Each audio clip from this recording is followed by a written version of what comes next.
அன்பர்களுக்கு காலை வணக்கம். இன்றைக்கி ஜூலை 15 கர்ம வீரர் காமராஜர் அவர்களுடைய பிறந்த நாள். காமராஜரை பற்றி சொல்லி தான் தெரியணும்னு அவசியம் இல்லை. இந்த தலைமுறையினர் கூட காமராஜரை பற்றி நிறைய விஷயங்கள் தெரிந்திருக்க வாய்ப்புகள் அதிகமாக இருக்குது. ஏன்னா அவருடைய சாதனைகள் அந்த அளவுக்கு இன்றளவும் நின்று பேசுகிறது. அவர் பார்த்திங்கன்னா ராஜாஜிக்கு பிறகு தமிழ்நாட்டில் முதல்வராகிறாரு. அவர் ஆன காலத்தில் பார்த்திங்கன்னா தமிழ்நாட்டில் அதிகமான பள்ளிக்கூடங்கள் கிடையாது, அதிகமான தொழில் வளர்ச்சிகள் கிடையாது. நிறைய விவசாயத்துக்கு பார்த்திங்கன்னா அங்கேயும் நிறைய பிரச்சனைகள் இருந்தது. இது எல்லாத்தையுமே மத்திய அரசு, அங்கே நேரு இருந்தார், அவருடைய உதவியோடு இங்கே நிறைய விஷயங்களை அவர் சாதித்து காட்டினார். தமிழ்நாட்டில் முக்கியமாக பார்த்திங்கன்னா பள்ளிக்கூடங்கள் நிச்சயமாக கல்வி கண் திறந்த காமராஜர்னு சும்மா சொல்லலை எல்லாருமே. அது ஏதோ ரைமிங்காக சொல்கிற வார்த்தை கிடையாது. உண்மையிலேயே தமிழ்நாட்டினுடைய கல்வி கண்ணை திறந்தவர் காமராஜர் தான். அதில் எந்த ஒரு மாற்று கருத்தும் யாருக்குமே இருக்க முடியாது. ஏன்னா அவர் ஒரு இலக்கு வச்சுருந்தாராம். இப்போ இருக்கிற அரசாங்கங்கள் எப்படி டாஸ்மாக் இலக்கு வைக்குதோ அந்த மாதிரி அவர் எப்படி வச்சுருந்தாருன்னா, ஒரு ஊரில் இத்தனை பேர் இருந்தாங்கன்னா அங்கே ஒரு ஆரம்ப பள்ளிக்கூடம், ஏதோ ஒரு கணக்கு ஒன்று சொல்லுவாராம். ஒரு 1000 பேர் இருந்தாங்கன்னா ஒரு ஆரம்ப பள்ளிக்கூடம், ஒரு 2000-3000 பேர் இருந்தாங்கன்னா ஒரு நடுநிலை பள்ளிக்கூடம், உயர்நிலை பள்ளிக்கூடம், அந்த மாதிரி இலக்கு வச்சு இவ்வளவு மக்கள் தொகை இருக்கிற ஊரில் இந்த மாதிரி பள்ளிக்கூடம் வரணும் அப்படின்னு அவர் இலக்கு வச்சு அங்கே வேலை செஞ்சுருக்காரு. அடுத்தது பார்த்திங்கன்னா மதிய உணவு திட்டம். இது உருவான விதமும் நிஜமாக எல்லாருக்குமே தெரியும். அவர் ஒரு முறை காரில் போயிட்டுருக்கும்போது வயலில் வேலை செஞ்சிட்ருக்கான் பையன், ஒரு சின்ன குழந்த. அவங்கள கூப்பிட்டு கேட்குறாரு, நான் தான் எல்லாருக்கும் பள்ளிக்கூடம் திறந்து போய் படிங்கன்னு சொல்கிறேன், நீங்கள் இன்னமும் இவனை வயல் வேலையிலே வச்சுக்கிட்டு இருக்கீங்களே அப்படின்னு கேட்குறாரு அவங்க அப்பா அம்மா கிட்ட. அப்போ அவங்க சொல்கிறாங்க, இவனும் கூட சேர்ந்து வேலை செஞ்சான்னா ஏதோ எங்களுக்கு ஒரு கால் வயிற்று கஞ்சி கிடைக்கும், இவன் பாட்டுக்கு பள்ளிக்கூடத்துக்கு போயிட்டான்னா அப்புறம் அவன் சாப்பாட்டுக்கே நாங்கள் என்ன பண்ணுறது அப்படின்னு கேட்டிருக்காங்க. அது அவருடைய மனதில் ஆழ்ந்த பாதிப்பை ஏற்படுத்தி தமிழ்நாட்டில், இந்தியாவில் முதன்முறையாக, இன்னும் கேட்டால் உலகத்திலேன்னு சொல்லலாம், புதுச்சேரியில் 1930 ஃப்ரெஞ்சு அரசாங்கம் அந்த மதிய உணவு திட்டத்தை கொண்டு வந்திருக்கு. ஆனால் அது எப்படிப்பட்ட மதிய உணவு திட்டம்னா, இந்த ஏழைகளுக்கான உதவு திட்டம் அப்படிலாம் கிடையாது. அது ஒரு மேம்போக்கான ஒரு திட்டம், சும்மா சாப்பாடு போடலாம் அப்படின்னு போட்டிருக்காங்க. அது ஒரு விரிவான திட்டம் கிடையாது.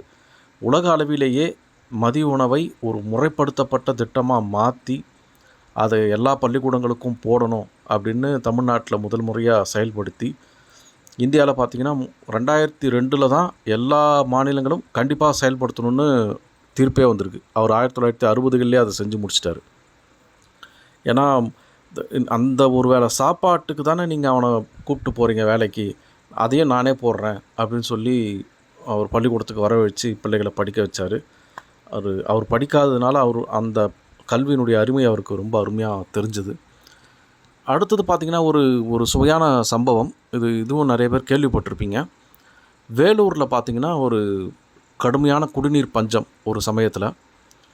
அந்த சமயத்தில் ஆம்பூர்லேருந்து தண்ணி கொண்டு வரலாம், ஆம்பூரில் கொஞ்சம் தண்ணி இருக்குதுன்னு யாரோ சொல்லியிருக்காங்க. அப்போது அங்கே ஒரு பொறியாளர், அந்த பொதுப்பணித்துறையில் என்ஜினியர்ஸ் இருப்பாங்க இல்லையா, அந்த என்ஜினியர் ஒருத்தரை கூப்பிட்றாரு காமராஜர். கூப்பிட்டு இந்த மாதிரி வேலூரில் தண்ணி இல்லையா, ஆம்பூர்லேருந்து தண்ணி எடுத்துன்னு வரத்துக்கு எனக்கு ஒரு திட்டம் போட்டு கொடு அப்படின்னு. அதுக்கு அந்த பொறியாளர் சொல்கிறாரு, இல்லைங்கய்யா, ஆம்பூர் பள்ளமான இடம், வேலூர் மேடான இடம், அது கொண்டு போகிறதுக்கு எப்படி ரொம்ப கஷ்டம், அது முடியாது அப்படின்னு. அதுக்கு அவர் சொல்கிறாராம், பள்ளத்திலிருந்து மேட்டுக்கு தண்ணி வராதுன்னு படிக்காதவங்க கூட சொல்லிவிடுவான், அதை சொல்கிறதுக்கு நீ என்ஜினியர் கிடையாது, அதை சொல்கிறதுக்கு நீ அரசாங்கத்தில் வேலையில் இல்லை, அதை எப்படி செயல்படுத்தலான்னு பாரு, அதை முடிச்சு காட்டு, அதுதான் உன்னோட வேலை, அதுக்கு தான் உன்னை நாங்கள் வேலைக்கு வச்சுருக்கேன் அப்படின்னு சொல்லியிருக்காரு. அவரும் அந்த பொறியாளரும் ரொம்ப பாடுபட்டு ஒரு 2 நாள் வச்சு அந்த திட்டங்களெல்லாம் தயாரித்து உடனே அவருக்கு அந்த முதலமைச்சர்கிட்ட கொண்டு போய் கொடுத்துடணுன்ட்டு அவருக்கு ஆர்வம். போகிறாரு. நைட்டு ஆகிடுது, ஒரு 11-12 மணிக்கிட்ட ஆகிடுது. முதலமைச்சர் தூங்கிட்டாங்கன்னு சொல்கிறாங்க. சரி பரவாயில்ல, இதை மட்டும் கொடுத்துருங்க அவர்கிட்ட, நான் நாளைக்கு பார்க்குறேன் அப்படின்னு சொல்லிவிட்டு அவர் என்ஜினியர் வீட்டுக்கு போகிறாரு. மறுநாள் காலையில் அந்த என்ஜினியர் நைட் ரொம்ப லேட் ஆனதுனால காலையில் கொஞ்சம் நிதானமாக தான் எழுந்துக்கிறாரு.